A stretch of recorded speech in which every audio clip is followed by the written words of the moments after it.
Hello, everyone. It's Dietitian Catherine Chong here, and welcome to our YouTube Fertility Nutrition TV. Now, today I have got a very special guest. Joining me today is Dietitian Lora Attia, and she's going to share with you all about gut health and polycystic ovarian syndrome. And she's also going to share with you practical tips on how you can nourish your gut health and to reduce your PCOS symptom. And I know that we are going to have such a great conversation today. So let's welcome our special guest today, Dietitian Lora Attia. Oh, thanks, Catherine. Thanks so much. That's wonderful. Thank you so much for being here today. It's such a pleasure to have you here.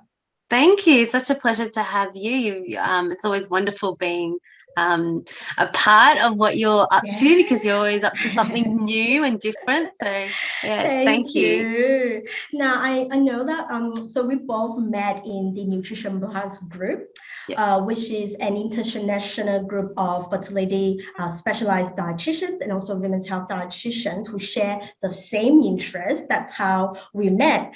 Now, can you tell us a little bit more about what you do, who you serve, and how this journey really started to become a women's health and fertility dietitian? Thank you, Catherine. That's really sweet. I started the journey when I was studying my Masters of Dietetics. I've always loved health and fitness, and naturally nutrition and exercise sort of fit together quite nicely.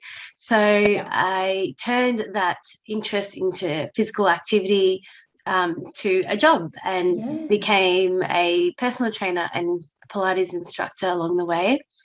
And this is where my interest in women's health began, because I could see women in the gym going through like sort of quite extreme measures to lose weight and struggling. For some women it worked, and for some other women they were really struggling, and I really wondered why what is the difference between what this woman is doing and that one? If they're doing the same thing, why isn't it working?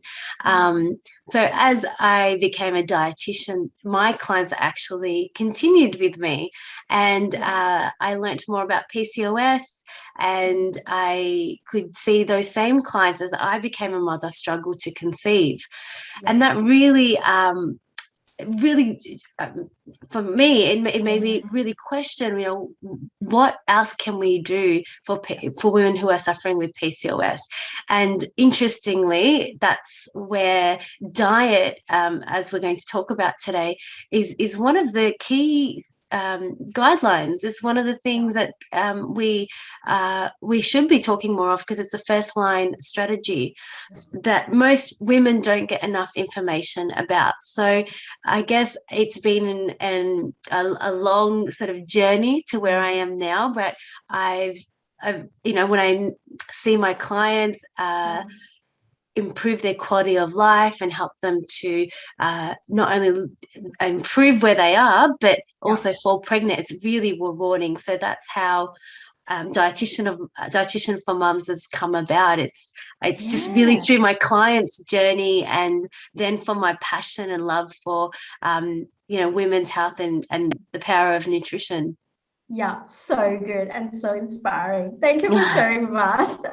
Okay, so I know that today we're going to talk about your specialized area, which is PCOS. Now, for those of you who don't know what is PCOS is, so it's called Polycystic Ovarian Syndrome, and it's so actually it's quite a common women health condition, and it's affecting about 8 to 13% of women of reproductive age. And certainly in my own practice, PCOS is actually one of the top referral cases from GP, from fertility specialists. So it's really common, I would say. And like you say, there's just not enough of support and the right information out there to really supporting patients. As we all both know that nutrition and lifestyle management is still the first line of treatment for PCOS. Now, in my experience working with patients, I guess that in terms of some of the common symptoms that a lot of women really struggle is losing that excess weight, quite often they felt craving, they felt fatigue, bloated, or they may suffer from acne breakup, excess, unwanted body hair growth. The other things I noticed that also is that mood changes, depression, anxiety may kick in, and most importantly, also the impact on their fertility, their long-term health risk, in terms of getting diabetes and cholesterol, heart disease problem. So I guess that, Lora, do you find sort of similar trend in your practice as well? Yeah, absolutely. And I think, when women come to me, they're actually a bit surprised about their blood results. And, one being high cholesterol and also some deficiencies in their nutrient deficiencies that come up quite often. So, which will explain, fatigue. It will explain also insulin resistance. It can explain those feeling really hungry all the time, or feeling cravings for sweets, that kind of thing. So but the big one is ovulatory dysfunction and missing periods. That's my sort of number one kind of referral that I get. Because I think quite commonly for PCOS, one of the things is women's very likely loss of that period, or the period become infrequent, or they may not ovulating at all. So certainly, if you are someone who listening in today, you're thinking about trying to conceive. So certainly one of the first steps is we need to help you to restore your period and also ovulations. And again, seeing myself and Lora as a fertility dietitian, we will be able to help you to tailor a nutrition plan that's customized to your underlying root causes of PCOS, and hopefully help you to minimize or get better with treating all the symptoms. Now, interestingly enough, Lora, I have read a lot of new study connecting between our gut microbiome and also PCOS. So I'm really interested to learn more about this, Lora. Would you be able to update us on what is the latest research? Yes, I would love to. I'm really, I actually love talking about this with my clients because it's an opportunity to flip the conversation about cutting out food groups to actually adding in food groups and adding in variety to our diet. And interestingly, a 2019 study highlighted that gut health is actually potentially playing a role in the development of PCOS and also can help with the management of PCOS. So that's quite recent research. So still more research to come, but it is quite promising in what we've learnt from that particular study. And the connection for PCOS and gut health is what was found is that women with PCOS had a reduced gut microbiome, a change in the composition, and also a reduction in the diversity of that microbiome. So this is called a dysbiosis. And a dysbiosis is referring to more harmful bacteria than beneficial bacteria. So this is a problem because what happens as a result is that the gut function is compromised. It usually can keep that bad bacteria in the gut and not let it sort of seep into the body. But that's what happens when we have a dysbiosis. That can trigger the immune system, and as a result we have inflammation, a reduced immunity, and then the gut also plays other roles in the body, such as hormones and our brain. There's a gut-brain connection, so there's links to that, our blood sugar levels, and also ovarian dysfunction. So it's quite complex, but the main thing out of that study that I want women to sort of know is if you've tried to make a difference to your PCOS symptoms with potentially medication or lowering carbohydrates, that maybe gut health, improving your gut health may be the answer if you have high androgens, insulin resistance, or are struggling with weight. Yeah, yeah, 100% agree. I really like that you say that, maybe traditionally we will recommend patients, okay, with PCOS, these are the things you want to limit, especially with, a highly refined carbohydrate type of food. But I love that, kind of the new approaches. We don't want to just always ask patients to cut out. We want, our patients or client actually reintroduce lots and lots of nutrition food, especially those that can nourish our gut. Now, Laura, I'm interested to know what are the typical kind of dietary problems that you see among your clients? A typical Western type of diet that you see. Yes, yeah. I'm glad that you brought that up, Catherine, because that's what also was highlighted in the study that does, it is linked to part of the reasons why women with PCOS, well, I guess it can make it worse. It makes those PCOS symptoms worse. A Western diet is categorized by having a high fat diet that's low in fiber, and also refined carbohydrates, sugar, and salt.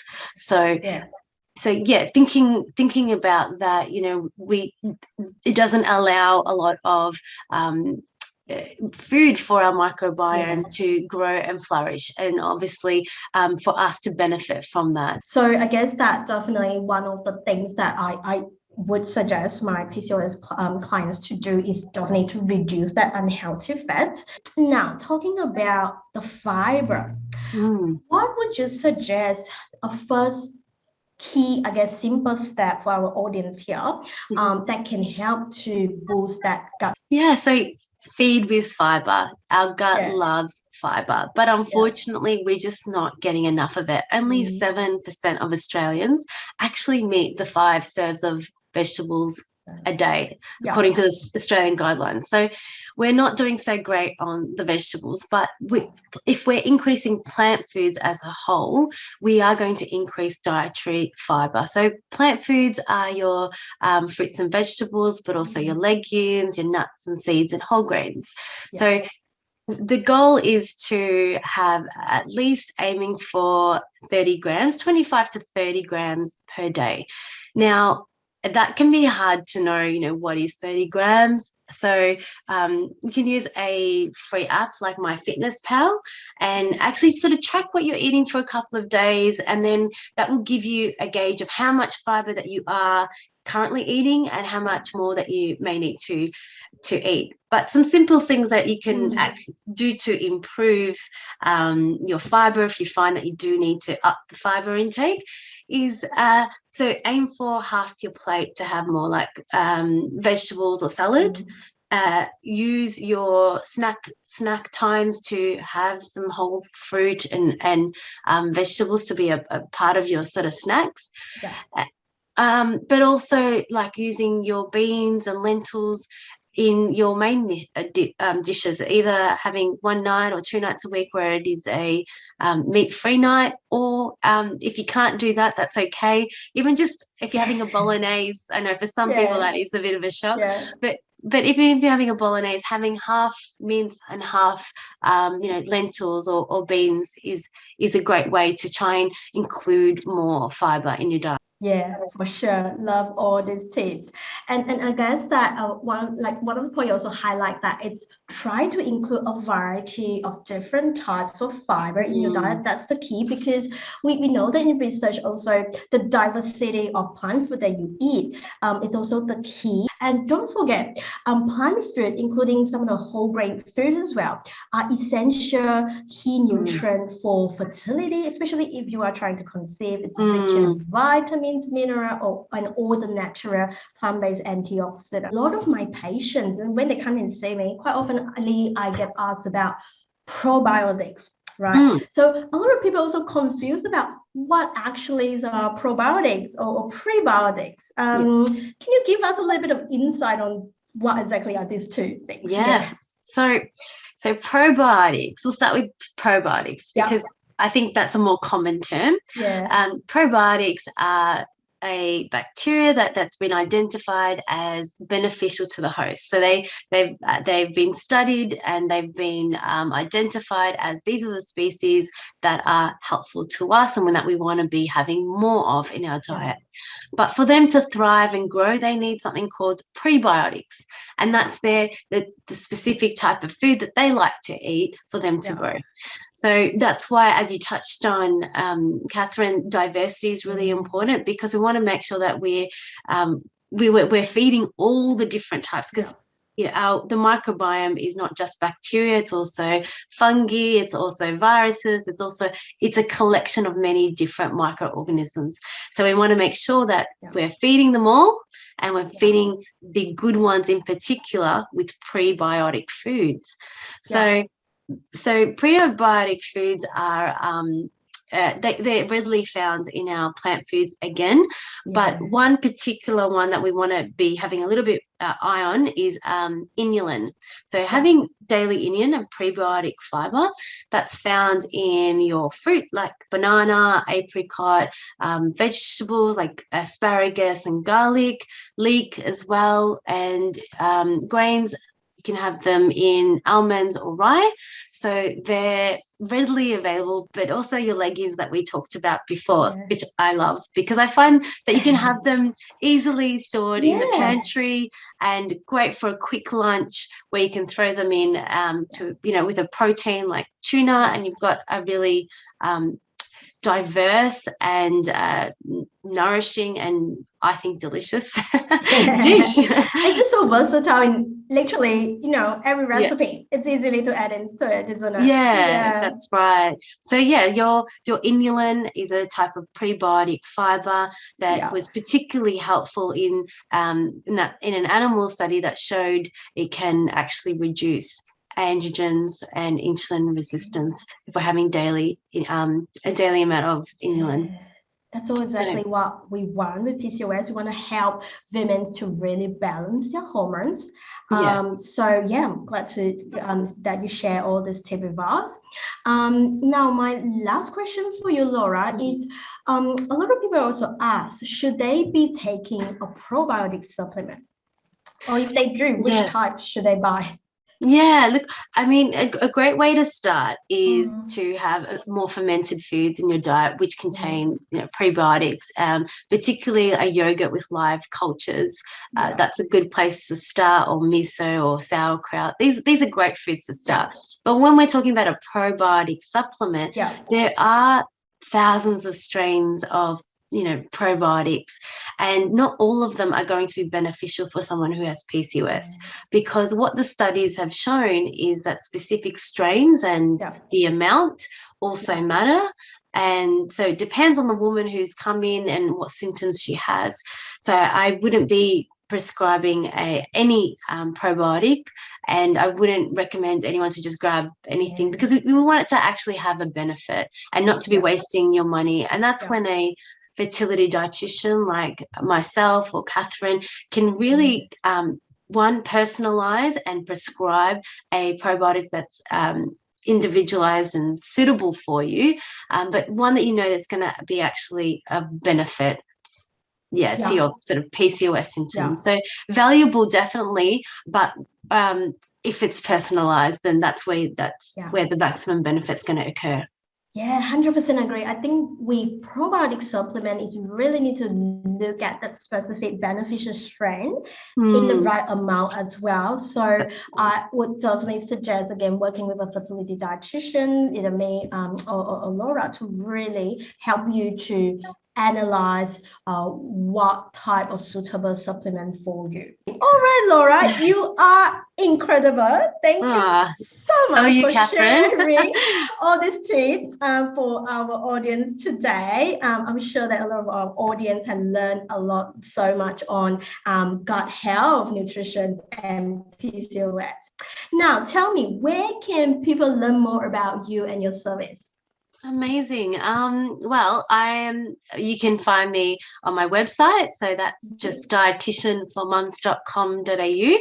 or you can follow me on my socials, also on Instagram, which is Dietitian for Mums. So easy handle. You can find me there, or Facebook also is Dietitian for Mums. So I'm across the socials, and my website, you'll find some resources about PCOS and some fertility tips. You'll also find a live that Catherine and I have done recently about ovulation induction and how to prepare for that, where we did touch on those whole grains and what you can do to prepare before you go through ovulation induction. Absolutely. And I'll link up all the information down our description box below as well. All right. Thank you so much, Lora. And thank you everyone for joining us today. And I will see you again next week, same time at the same place. Bye for now.